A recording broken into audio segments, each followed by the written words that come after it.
Good morning, everyone, and thank you for joining us. The hearing will now come to order. Thank all of you for joining us today for this hearing on EPA regulations and whether they are harming the ability of small business to compete, particularly in today's difficult economic climate. I would like to extend special thanks to our witnesses for making the trip to the Capitol and taking time out of their schedules to discuss this issue with us here today. Our subcommittee will hear directly from small business owners about how existing and proposed EPA regulations are affecting their industry and hindering their ability to remain profitable and grow their businesses. According to a 2010 report by the Office of Chief Counsel for Advocacy at the Small Business Administration, small businesses bear a significantly greater burden as a result of federal regulations than larger businesses. This report indicates that federal regulatory costs to small businesses per employee are $10,585, an amount that is 36% higher than the cost borne by larger employers.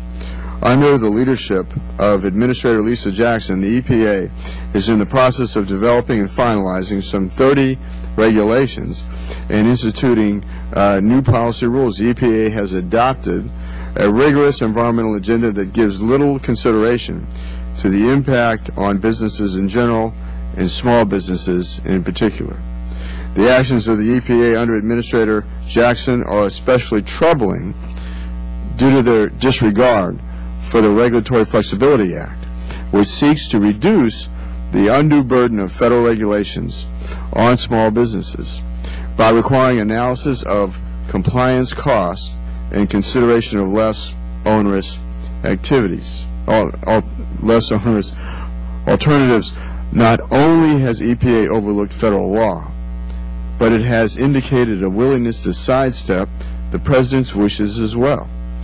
This has been made especially evident in testimony received from Assistant Administrator Matthew Stanislaus at a House Energy and Commerce Subcommittee hearing on April 14th, when he indicated that the EPA did not take into account job losses as a result of their rulemaking.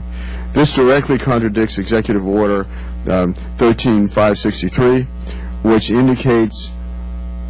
orders all federal entities to, quote, impose the least burden on society, unquote, taking into account, quote, the cost of cumulative regulations, unquote, as well as requiring that agencies should analyze any rules that are excessively burdensome. Speaking directly about small businesses, which have accounted for about 70% of all new jobs in the United States, the EPA has also disregarded a January 18th presidential memorandum that solidifies the commitment of the executive branch to promote the importance of the Regulatory Flexibility Act to protect small businesses from onerous regulations. We owe it to our constituents to critically analyze the need for these regulations and the impact they will have on businesses in our districts, states, and country overall. It is paramount that regulations or rules that purport to protect the environment are balanced and do not turn a blind eye to the economic concerns of our nation's small businesses. These businesses are the engine that drives our economy, without which no true recovery will be possible. I look forward to hearing from our witnesses on the real-world effect of these EPA regulations and the implications for business growth and job creation. I now recognize the ranking member, Altmaier, for his opening statement. Thank you, Mr. Chairman. The mission of the Environmental Protection Agency is undisputed, protecting the public health and our natural resources. Every community in every congressional district depends on clean air and drinking water for their well-being and quality of life. Protecting natural resources and the health of every citizen through conservation and sensible regulation makes good business sense, as a clean environment leads to a thriving community. However, in pursuing these goals, the federal government must do so carefully, making sure that we balance the benefits with the costs of the environmental regulations. Unfortunately, it's been small businesses, which create 2/3 of all new jobs, that have been most negatively impacted by EPA's recent rules. For small businesses, the cost of complying with EPA regulations is substantial. For firms with fewer than 20 employees, they spend more than $4,000 per employee annually, which is double the amount spent by larger companies to comply with federal regulations. As a result, some entrepreneurs are spending more on regulatory requirements than they are on expanding their businesses. In order to limit this burden, Congress enacted the Regulatory Flexibility Act in 1980 and the Small Business Regulatory Enforcement Act of 1986. Together, these laws require the EPA to take into account the impact its regulations will have on small businesses. In some cases, they've been successful at reducing compliance costs for small businesses, particularly with rules related to stormwater discharge from construction sites and emissions from diesel engines. Unfortunately, such positive outcomes have been the exception rather than the rule. In too many instances, the EPA has not used the tools it's had at its disposal to write sensible rules that take into account the unique nature of small businesses. When promulgating its series of landmark greenhouse gas rules, the agency failed to convene a small business advocacy review panel, excluding small firms from being heard on the wide-ranging rule. The EPA rationalized its disregard for the panel by limiting the rule's reach on small businesses through a tailoring rule that lessened the impact of the greenhouse gas regulations on smaller firms. Despite the EPA's efforts, the SBA's Office of Advocacy estimates that 1,200 small businesses would still be subject to the new regulations. This effect and the overall cost on small firms could become even more significant when the tailoring rule expires. Instead of neglecting small businesses' concerns, the EPA should have conducted meaningful outreach. More has to be done to ensure the agency does not simply excuse itself from its obligations under the Regulatory Flexibility Act, particularly the review panel process. By strengthening these protections, we can strike appropriate balance between regulations that protect the well-being of our communities, but also limit costs they impose on small businesses. During today's hearing, we will be able to hear from small businesses and learn about their experiences with the EPA. Ensuring that the concerns of small firms are heard is critical, and it's my hope, Mr. Chairman, that the EPA will follow our lead and increase its outreach to these job creators. In my home state of Pennsylvania, small businesses account for more than 98% of employer firms. They remain the backbone of the U.S. economy and are absolutely critical to job creation. It's essential that the federal government carefully balance the costs and benefits of environmental regulations so that these businesses are not harmed and our nation's economic progress is not slowed. I want to thank all of our witnesses in advance for taking the time to travel here, giving up your time to be here, and I look forward to hearing your testimony. Yield back my time. Thank you, Ranking Member Altmaier. If committee members have an opening statement prepared, I ask that they be submitted for the record. I'd like to take a moment to explain the timing lights for those testifying today. You will each have 5 minutes to deliver your testimony. The light will start out as green. When you have 1 minute remaining, the light will turn yellow, and finally it will turn red at the end of your 5 minutes, and I will ask that you try to keep to the time limit, but I will be a little lenient as you finish. It is my pleasure to introduce our first witness and my constituent, Glenn Johnston. Mr. Johnston is the Vice President of Regulatory Affairs at GEVO Incorporated.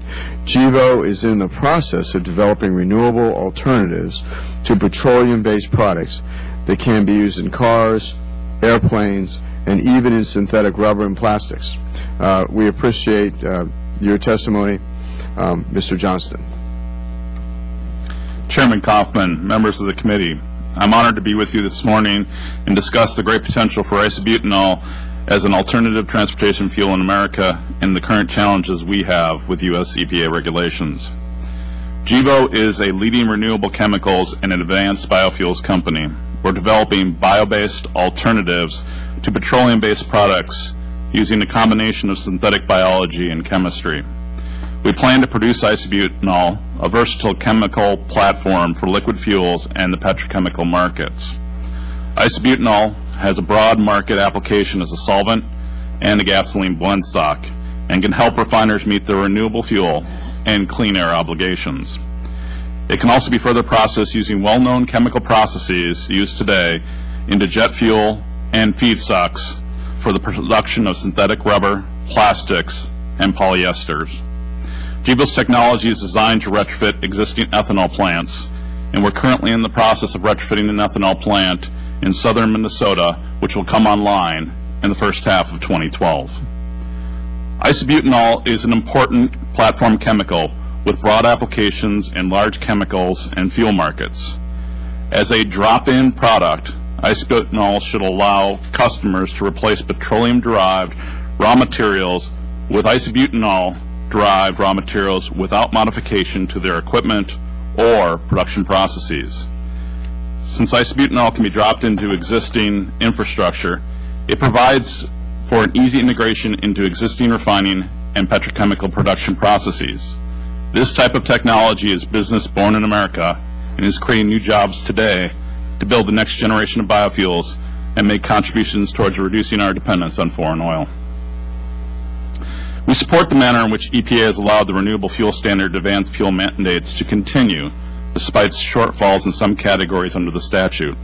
This will help drive more gallons in the short term using technologies such as Gevo that is economically competitive with current oil prices. However, legacy EPA policies are creating supply chain challenges with second-generation biofuels such as ourselves. Gevo and the advanced biofuels industry in general believe that EPA should review its regulatory regime and, to the extent possible, should assure that biofuels other than ethanol have equal and unfettered market access. The EPA's 1 pound waiver rule implementation is a regulatory obstacle to the development of second-generation advanced biofuels. There is a relatively straightforward change that could be made to EPA's testing regime that would eliminate this hurdle. Under the Clean Air Act and 40 CFR, gasoline containing between 9 and 10% ethanol may exceed the revapor pressure, the RVP limit, for straight-line gasoline by 1 pound per square inch. EPA currently tests the RVP of gasoline by obtaining samples at retail outlets. Under current testing procedures, EPA protocol does not account for the presence of alcohol additives other than ethanol. Thus, if E10 is mixed with gasoline containing isobutanol or another drop-in fuel, the resulting mixture would be found non-compliant because ethanol would be diluted below the 9 to 10% ratio required under the Clean Air Act for the RVP waiver. Due to the fact that testing occurs in the field, there currently is no way to determine the E10 prior to mixing with another alcohol-blended fuel. We would have to meet the RVP limit. A direct linear relationship exists between ethanol and isobutanol and RVP, allowing the extrapolation of the ethanol content of the fuel before it was mixed, and thus determining its compliance. Through guidance, or a simple revision in EPA regulations, EPA could require ASTM tests used to determine the ethanol content of a fuel to also determine the amount of isobutanol and other alcohols. In the event that isobutanol and or other alcohols were present, the revised regulation or guidance would direct the laboratory to extrapolate the RVP of the fuel, or that the fuel had not been mixed with isobutanol in the first place. Revising the test regulations provides for a non-controversial, easily implemented solution to a major barrier. In conclusion, significant amounts of progress have been made over the last 3 years by Gevo with isobutanol and its potential in the advanced biofuel sector. Isobutanol can make a significant contributions towards diversifying America's world transportation fuels. Thank you for the opportunity to be with you today, and I look forward to your questions. Thank you, Mr. Johnson. Our next witness is Mr. John Ward, Chairman of Citizens for Recycling First. Mr. Ward has vast experience in issues affecting the coal industry, previously serving as President of the American Coal Council and was a member of the National Coal Council. Today he will be speaking about EPA regulations affecting coal ash recycling. We look forward to hearing your testimony, Mr. Ward. Thank you, Mr. Chairman. Members of the committee, thank you for the opportunity to testify on this issue today. Citizens for Recycling First is comprised of about 1,500 individuals, most of whom are small businesses, and they're specifically interested in preserving and enhancing recycling opportunities for coal ash. In the decade from 1999 to 2009, our nation successfully recycled 519 million tons of coal ash, about 38% of the coal ash that was produced in generating electricity. The businesses responsible for achieving this remarkable environmental success story are overwhelmingly small businesses. The utilities are not the recyclers. There is a network of small businesses who provide marketing services. There are companies who provide innovative technologies for using the coal ash, and the users themselves are overwhelmingly small businesses. For instance, 85% of the ready-mix concrete producers in the United States have revenues under $30 million. I appreciate the committee's topic. Green isn't always gold. In the case of EPA's current coal ash regulatory process, the agency's actions are not only not gold, they're not even very green. In the agency's single-minded quest to gain more enforcement authority over the disposal of coal ash, EPA appears resolved to ignore the negative impacts of its actions on an entire recycling industry and the small businesses that comprise it. If EPA succeeds in getting the regulations it wants, our nation will end up putting hundreds of millions of tons more material into landfills rather than safely recycling it. That's hardly a green result. Furthermore, EPA appears content to create regulatory uncertainty that is already harming the recycling industry, even though formal regulations have not been finalized. A year ago, EPA proposed labeling coal ash as hazardous waste when it is disposed. When that idea was confronted by a wall of opposition from other government agencies, academicians, recyclers, coal ash users, and more, EPA responded by simply slowing the process down. EPA officials have recently been quoted as saying that it may be 2013 before the agency gets around to proposing a final rule. In the meantime, the coal ash recycling industry is twisting in the wind with the unresolved question, will coal ash be a hazardous waste or not? Now, a couple of things about coal ash. First of all, it doesn't qualify as a hazardous waste based on its toxicity. That's not an opinion, that's a scientific fact.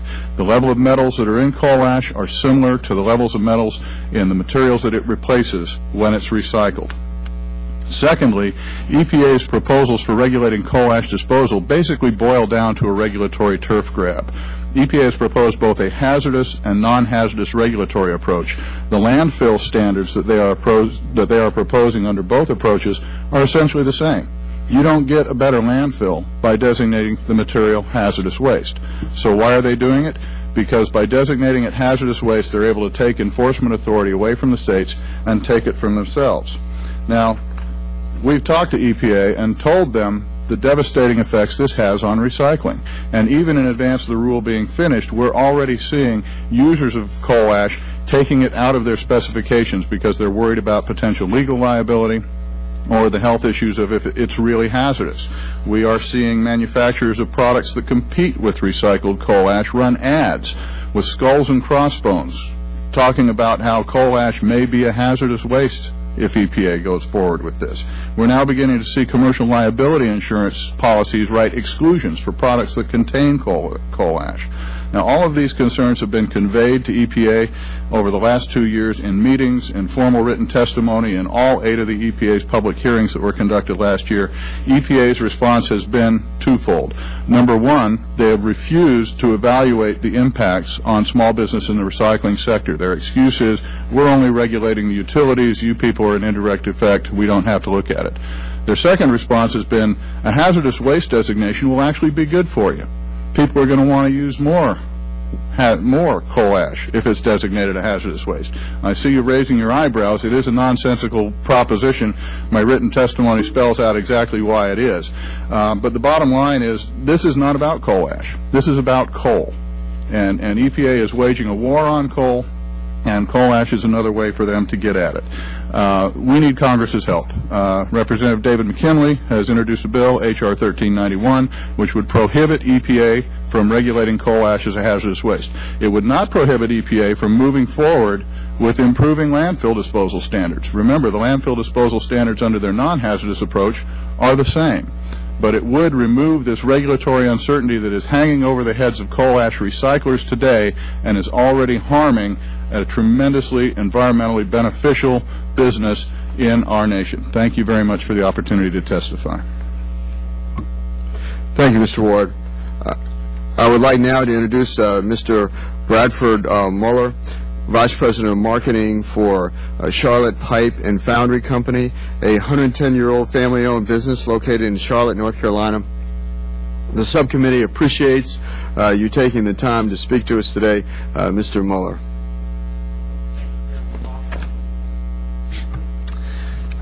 Ranking Member Altmaier and members of the subcommittee, thank you for the opportunity to testify before you today on the question of whether EPA regulations are harming small business, in particular the metal casting industry, and the answer is unequivocally yes. Charlotte Pipe and Foundry is a family-owned fourth-generation company. We've been manufacturing cast iron, pipe, and fittings for plumbing systems for 110 years. Charlotte Pipe is one of only 3 U.S. foundries left that make these products, with dozens of competing foundries having closed their doors over the last 2 decades. Charlotte Pipe and the entire metal casting industry has been hard hit by this recession. The manufacturing sector has lost 2.2 million jobs since the recession began, and more than 150 metal casters have closed their doors, forcing thousands to lose their jobs. In our case, commercial construction, the primary market for our products, was down 64% from its peak in 2006, before rebounding slightly this year. Despite such a massive loss of volume, we have not laid off any of our 450 associates, sacrificing our profitability to give our people as many hours as possible while keeping their benefits and health insurance intact. In fact, we have not had a layoff in our cast iron division since the early 1950s, when we mechanized the plant, despite several significant recessions since that time. I also serve as a member of the American Foundry Society, and I'm pleased to testify on their behalf today. Headquartered in Schaumburg, Illinois, AFS is the major trade association for the North American metal casting industry, which comprises more than 2,000 casting facilities, many of which are in your districts. The metal casting industry is critical to the U.S. economy. More than 90% of all manufactured goods use metal castings as engineered components. The U.S. military depends on metal castings for jet fighters, ships, tanks, trucks, and weapon systems. Without castings, we would not be able to draw oil, propel aircraft or space vehicles, or economically plant and harvest crops that feed the world's population. Metal casting is the 6th largest industry in America, shipping products valued at $20 billion and directly employing 200,000 people. Over 80% of U.S. metal casters employ 100 workers or less, and these are green jobs. Foundries recycle millions of tons of scrap metal as a raw material each year. Unfortunately, some of the most economically threatening regulatory proposals to our industry are coming from EPA. Appropriate regulations that improve health, safety, and the environment are a necessary part of doing business. However, when the regulatory process can advance 29 major rules and 173 others with little or no regard to the cost or their implications, the system is broken. I could regale you with countless examples, but I'll bring your attention to one situation that has directly cost North Carolina hundreds of jobs. A few years ago, Charlotte Pipe bought land in rural North Carolina with the hopes of building a new state-of-the-art foundry. Not only would the new facility allow us to operate more efficiently, it would remove a large stationary source of emissions from downtown Charlotte. After we drew up plans for the new facility, we submitted our air permit. A year and a half later, the permit sat unapproved. Our state regulators eventually told us that while the previous air dispersion models only had to account for filterable particulate, new air permits now require condensables to be included in the total particulate matter 2.5 models. The state also came back to us and said since we would be relocating our plant to a poorer area, in the name of environmental justice, we would have to look at how any additional pollution would impact the local community. They never asked us how creating hundreds of new construction jobs and ancillary small business jobs would have impacted the local community. Finally, these PM 2.5 standards are under review by EPA. Limits are currently set at 15 parts per billion. The new levels being considered are between 12 and 14 parts per billion. The naturally occurring levels on the land we bought in North Carolina is 12.8 parts per billion, higher than the low end of the range that EPA is proposing. Knowing the standards, which were changed and changing in midstream, knowing we would not be able to meet these, we pulled our permit and suspended the project, killing all those construction jobs. Based on our recent experience, I can only conclude that our current government looks at manufacturers not as partners that would alleviate unemployment and generate tax revenues, but as targets to regulate and intimidate to justify the ever-expanding reach of the federal bureaucracy. Thank you for the opportunity to appear today, and I welcome your questions.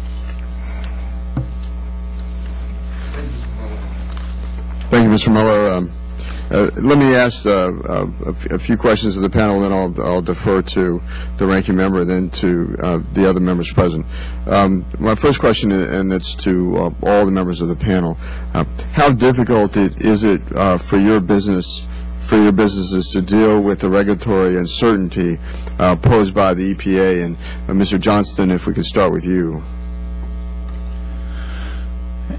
Regulatory certainty would allow us to gain more funding through the public sector for projects as we go forward. And anytime you introduce regulatory certainty, it is the number one, and has been reviewed by investment firms as the number one risk that advanced biofuel corporations face today, is that regulatory uncertainty.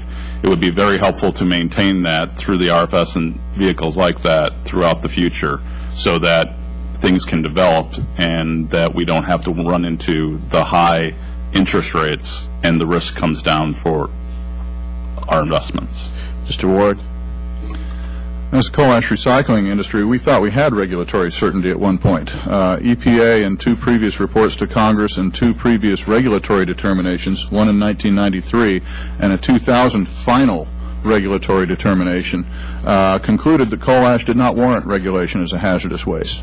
When that happened in 2000 and we got regulatory certainty with a final regulatory determination, the recycling rate for coal ash in this country increased from 30% in 2000 to 44% in 2008. That's almost a 50% increase in less than a decade by having that regulatory uncertainty. Today's EPA is talking about withdrawing their final regulatory determination, and all of that benefit is gone. So regulatory, I'll answer the question that way, regulatory certainty helped our business enormously, but that is now all being taken away by re-injecting uncertainty. Mr. Mueller. Similar response. Regulatory certainty would allow us to determine whether we can build this new plant in North Carolina or not. It would be a much more energy efficient plant, state-of-the-art, straight line foundry, and it would remove a large source of emissions from downtown Charlotte. Not only do we have the particulate matter 2.5 issue, there's the National Ambient Air Quality Standards are under review, ozone, and certainly cap and trade or greenhouse gas regulation from EPA would most likely kill that foundry project as well. So these regulations that are hanging over our head are holding this project up, and frankly we're not sure it would ever get permitted in the first place. Mr. Johnson, in your opinion, what EPA regulatory changes could be made to allow for biofuels such as isobutanol to have equal access to the market?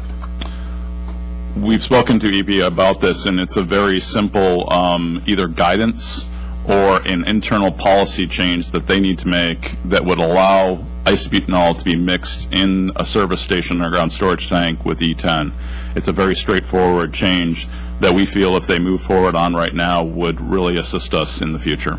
Are there any differences environmentally in terms of emissions? No. Our emissions, we've had testing done per the EPA standards and submitted it to them, and our emissions from a burning of our fuel does not create any greenhouse gas issues. Okay. Mr. Ward, our subcommittee is especially concerned with the impacts of regulations on small businesses. Can you give me a couple of examples where EPA's proposed coal ash rule has created unwarranted challenges for small businesses or stifled their innovation? We have numerous examples, and I'm happy to share as many as we like with the committee. For the purposes of a brief answer, I'll give you a big one and a small one. A big one, there are a number of small businesses who are developing innovative processes for improving the quality of coal ash so that it can be used in more recycling applications. For instance, in concrete, which improves the durability of the concrete, makes our roads and bridges last longer. Those technologies are essentially dead in the water right now because nobody wants to invest $20 or $30 million in a technology facility to clean up a source of ash that they don't know if they're going to be able to sell it after EPA declares it a hazardous waste. So there's an example of a larger industry that's already dead. Let me give you one that may sound humorous as a small one, but coal ash gets recycled in a lot of different areas. I know a producer down in the South who is looking at using coal ash to make clay pigeons for a shooting range. When this EPA thing started, they stopped the project entirely. Now, this is a business that's spraying lead all over the field, but they were afraid of having coal ash in the clay pigeons that were going to get shot as they were flying out in the field. That runs the gamut. We have literally dozens of examples like this going on right now. Okay, thank you. Mr. Mueller, should EPA continue to place stricter environmental standards on businesses in the future, do you believe that small businesses such as Charlotte Pipe will be able to maintain or increase current staffing levels? No, I don't.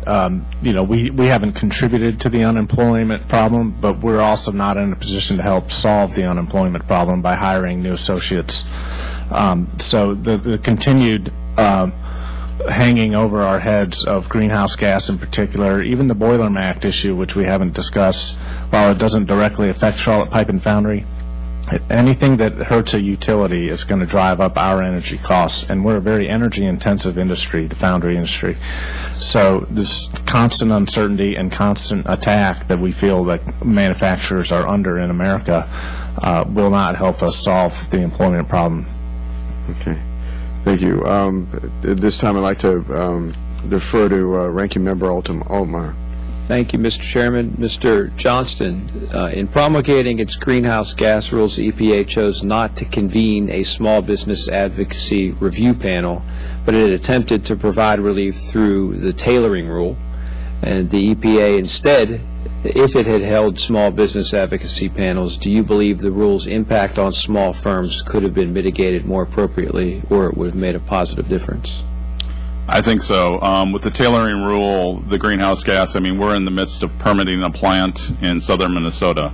And part of that permitting process was looking at what the effect of the new regulations were going to cost us to comply with. And when the tailoring rule came out, and also the exemption of biogenic carbon from some of the greenhouse gas, it allowed us to look at the plant as an economic alternative. If they had kept it where it was and they had gotten that feedback earlier in the process, it would have much more streamlined the regulation and given regulatory certainty to projects like ours. Okay. Mr. Mueller, do you have a comment on that? Repeat what the question Well, let me ask you something similar. Okay. The EPA's greenhouse gas tailoring rule exempts smaller businesses from most of the requirements of the rule. Does this exemption ensure that small businesses like yours will not be affected by the rule? No, for the same reason that I gave the chairman, that anytime you impact the utilities and the coal industry, frankly, coke is a major raw material for us. So anything that impacts the coal industry and the utilities industry is going to drive our energy costs and our raw material costs up. So the claim that they're only targeting large sources of emissions doesn't hold water, because everyone will be affected by this. Even homeowners' rates utility rates will increase. Mr. Ward, I wonder if you could discuss the distinction between landfill for coal ash that you mentioned in your testimony versus the regulation that we're talking about today. The regulation we're talking about today is a direct outcome of an incident that occurred in December 2008 when a large disposal pond in Tennessee failed, operated by the Tennessee Valley Authority. And EPA said, we're going to regulate coal ash disposal now. Over the debate, however, the debate has shifted from regulating coal ash disposal methods to demonizing coal ash itself. If we'd spilled 1 billion gallons of skim milk in the Clinch River, we would have had an environmental disaster, but we would have been talking about improving standards for milk containment facilities, not about the milk. But now we have this parade of things about coal ash. What EPA is saying, this is supposed to be a coal ash disposal rulemaking in which they are improving standards for coal ash landfills and ponds where coal ash is disposed. We agree with that. Those standards should be improved. But the way they're going about it, by designating it a hazardous waste so that they can get more enforcement authority, they're creating a stigma that is seriously damaging a recycling market. And I saw your eyebrows all go up when I said, you know, they think that a hazardous waste designation will make people to want to recycle more. I ask you, would you want a material in your home, your school, or your business that is called a hazardous waste on the property of the person who made it, but is not when you put it in your home? That is the problem. EPA will tell you they're not trying to regulate us, that the beneficial use industry is exempt, but the way they're trying to regulate disposal is killing us. So you don't have a problem with the landfill regulations as they currently stand, or the appropriateness of having those regulations, no, that designation that you... The coal ash recycling industry, and by the way, the utility industry as well, is on record supporting new and better landfill and coal ash disposal regulations. Absolutely, that is an appropriate thing. We should never, ever have another incident like the thing that happened at the TVA facility in 2008. That has to be done away with. But we can do it without creating an unjustified and unwarranted stigma on coal ash that is threatening to undo one of the largest and greatest recycling success stories in our nation's history. Great, thank you. One more, Mr. Chairman, for Mr. Mueller. In your testimony, you discussed the new greenhouse gas permitting requirements that would cause bureaucratic gridlock, creating another hurdle companies seeking to expand or rebuild would have to face. How do you see such administrative delays affecting investment in new facilities? Well, that's a great question. Part of the decision we have to make if we were able to build our new foundry is whether to have a cupola melt or an electric melt. And the implications of either are dependent on what the greenhouse gas regulations are. Electric melt would be a much more efficient way to operate the foundry, but with electricity rates necessarily skyrocketing under such a regime, then we would probably have to continue to do cupola melt, which would use coke and is far less efficient. So these are the types of the decisions that hang in the balance when we're waiting for the final rules. What about the decision to locate a plant operation overseas rather than domestic? Well, we're committed to manufacturing in the United States. Our management is fourth generation, and they would not relocate overseas, but some of our competitors have, and a lot of our competitors have gone out of business. So it's absolutely understandable that a foundry could be built over in China, and they can buy scrap metal here, ship it to China, melt it, ship it back here, and still sell it 25% below our market. So it's a very attractive alternative. Okay. Thank you, Mr. Chairman. Thank you, Mr. Altmeyer. Mr. West? Thank you, Mr. Chairman. We've kind of run into some difficulties down in Florida with the EPA and this thing called the numeric nutrient criteria, which is really affecting our farmers and also some of our local municipalities as far as stormwater runoff. And one of the things that they've been asking is, you know, how do you determine the formulas for this numeric nutrient criteria regulation that they're coming down with? So when I was listening to you speak, Mr. Johnson, you know, obviously, you know, being from down south, I can't articulate all of those, you know, highly technical things, but are there certain formulas that you know, that you're developing with this conversion of the you know, the fuels or what have you, that the EPA is not consulting with you on, or, you know, are they coming down and showing you some type of calculation that they're using to bring in this regulatory environment on you? Mr. Congressman, interesting question. We have, there's obviously through the regulatory schemes, there's many different formulas that work into our decision making regarding regulatory compliance as well as listing our products. And a lot of them are based on historical data that in today's regime doesn't always necessarily apply. And what we would do with EPA is look at, for example, the isobutanol in the underground storage tank. When these regulations were made, there really was only one biofuel.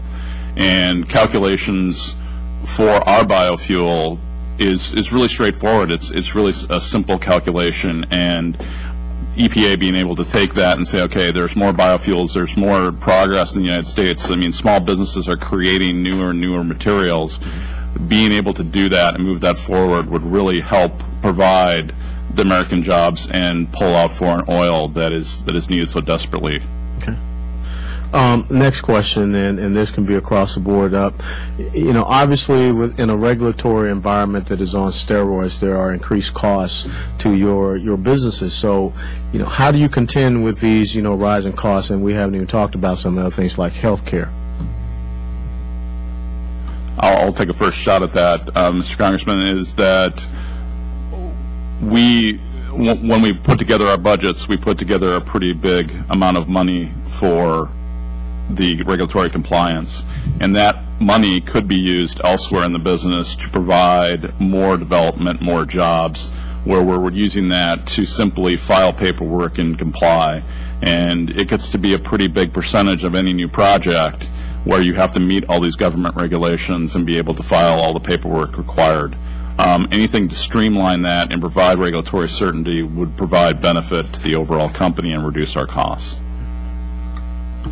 For a number of the companies in the coal ash recycling business, they're looking at not how to budget for the cost, but whether they're going to stay into business. If coal ash is declared a hazardous waste when it's disposed, and that stigma causes people not to want to use it for recycling applications, most of the businesses in our area, the folks who actually market coal ash and technologies for improving it, they're just going out of business. The users, the small businesses that rely on this material as a strategic building material, and they do. In many cases, coal ash actually improves the quality of the products it's used in. They'll just choose not to use it. And they'll go to other materials that have higher embodied energies and lower performance, but they'll just switch to other materials in order to avoid the potential liability risks or so forth through using this material. Congressman West, we spend millions of dollars every year on environmental compliance. We have full-time environmental engineers on staff. We employ environmental consultants to ensure our compliance and environmental lawyers. There's a good example of how this costs us money. We received a notice of violation a couple of years ago, and it was a paperwork violation. We hadn't violated any EPA rules, but our paperwork wasn't exactly correct. So that costs a fine, and then our lawyers and engineers have to work on that. And then the next time we submitted our paperwork, we failed to note the NOV that they gave us. And we got another notice of violation for failing to note the notice of violation that they had already given us. It's just silly, and it's all paperwork. We were operating well within our permits, so it just costs money chasing our tails. If I could ask one last question, Mr. Chairman. So, if there was one golden nugget recommendation that you could give to us to press forward on, what would that golden nugget recommendation be from each one of you? From GBO's standpoint, is to be able to provide regulatory certainty in this complex world we live in, and also to be able to talk to EPA and say, these are easy solutions that we're providing as a company. These aren't, we don't have to change the Clean Air Act, we don't have to change the 40 CFR. These are simple interior pieces in EPA that can be done that will assist a small business to be able to commercialize their product. I would agree with Mr. Johnston's plea for regulatory certainty, and add to that as a small business committee, it would be wonderful if EPA could be encouraged to follow their already existing guidance for evaluating impacts on small businesses, and not just direct impacts of the regulations, but the indirect impacts on small businesses. If we could just get EPA to use their Small Business Advisory Review Panel authority and follow the executive orders that they've already been given to properly assess the impacts on small business, I think we'd see a tremendous change. But they spend most of their time telling us why they don't have to look at our issues. I would say that the rules in place, the standards on air quality, on ozone, on particulate, are already extremely stringent and protect the air and water. Constantly lowering these standards to points where they can't even be met economically, and for very little health benefit in return, that would be the golden nugget. We just need to keep things where they are, and people can operate and they can hire again, and we'll be well in compliance of our permits. Thank you very much, gentlemen, and I'll yield back. Mr. Altmeyer, any further questions? No. Mr. West, any further questions? I would like to thank all of our witnesses once again for testifying before our subcommittee. You have given our members a better perspective of how EPA's rigorous regulatory agenda is endangering your businesses. It is alarming to me that this government agency continues to propose increasingly stringent regulations when small businesses are already paying environmental costs per employee at a rate that is 364% higher than large businesses, adding insult to injury. Make no mistake, when EPA and other agencies effectively overregulate small business, they also prevent job creation at a time when our country needs it most. Today's hearing marks the first step in a long journey of congressional oversight in matters affecting small businesses. This subcommittee, along with the full committee, will remain dedicated and vigilant in exposing these and other governmental hurdles to American prosperity. I ask unanimous consent that members have 5 legislative days to submit statements and supporting materials for the record. Any objection to that? Okay. Without objection, so ordered. This hearing is now adjourned.